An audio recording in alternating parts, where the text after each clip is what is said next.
भगवत गीता यथारूप अध्याय 5 कर्मयोग कृष्ण भावना भावित कर्म।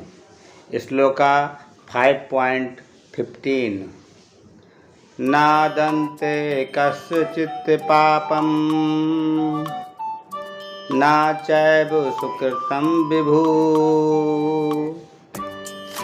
अज्ञानेन आवृतं ज्ञानम् तेन मोहन्ति जन्तवः।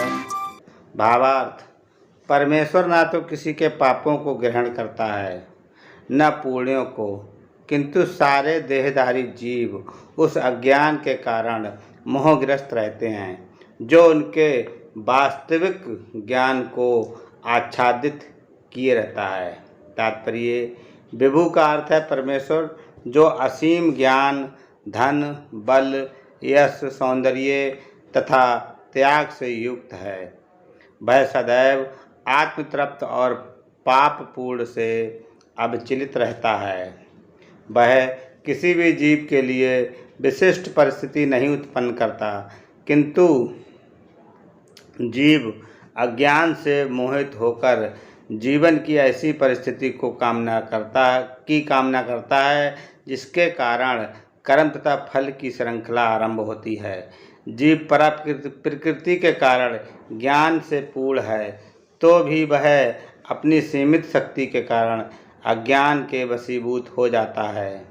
भगवान सर्वशक्तिमान है किंतु जीव नहीं है। भगवान विभु अर्थात सर्वज्ञ है किंतु जीव अणु है।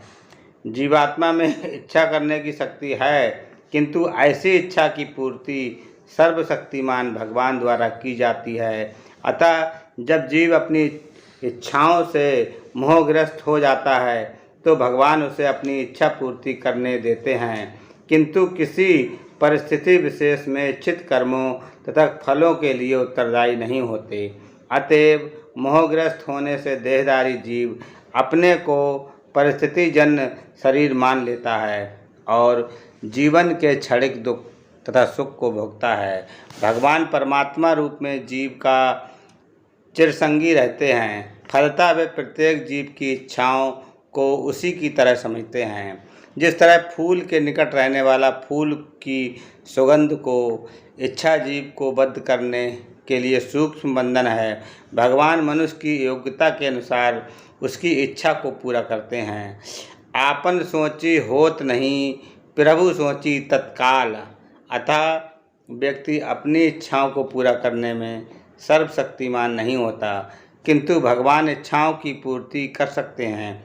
वे निष्पक्ष होने के कारण स्वतंत्र अणु जीवों की इच्छाओं में व्यवधान नहीं डालते, किंतु जब कोई कृष्ण की इच्छा करता है तो भगवान उसकी विशेष चिंता करते हैं और उसे इस प्रकार प्रोत्साहित करते हैं कि भगवान को प्राप्त करने की उसकी इच्छा पूरी हो और वह सदैव सुखी रहे। अतएव वैदिक मंत्र पुकार कर कहते हैं, एष उहोब साधु कर्म कार्यति तम यमेभ्यो लोकेभ्यो उन्नीसे एष उ एवा साधु कर्म कार्यति यमधो ननीसते। भगवान जीव को शुभ कर्मों में इसलिए प्रवृत्त करते हैं जिससे वह ऊपर उठे। भगवान उसे अशुभ कर्मों में इसलिए प्रवृत्त करते हैं जिससे वह नरक जाए। कौशितकी उपनिषद 3.8 अज्ञो जंतु नीशो अयम आत्मना सुख दुखयो ईश्वर प्रेरितो गच्छेत स्वर्गम वास्य भ्रमे चा। जीव अपने सुख दुख में पूर्णतया आश्रित है।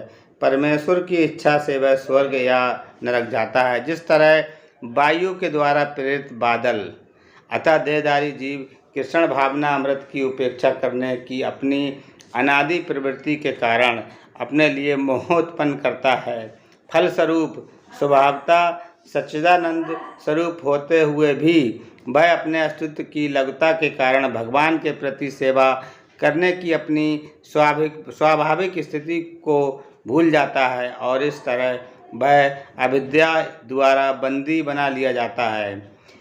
अज्ञानवश जीव ये कहता है कि उसके भवबंधन के लिए भगवान उत्तरदायी हैं। इसकी पुष्टि वेदांत सूत्र 2.1.34 भी कहते हैं, न घृणे न सापेक्षित्वात् तथा ही दर्शयति। भगवान न तो किसी के प्रति घृणा करते हैं न किसी को चाहते हैं, यद्यपि ऊपर से ऐसा प्रतीत होता है। हरे कृष्णा।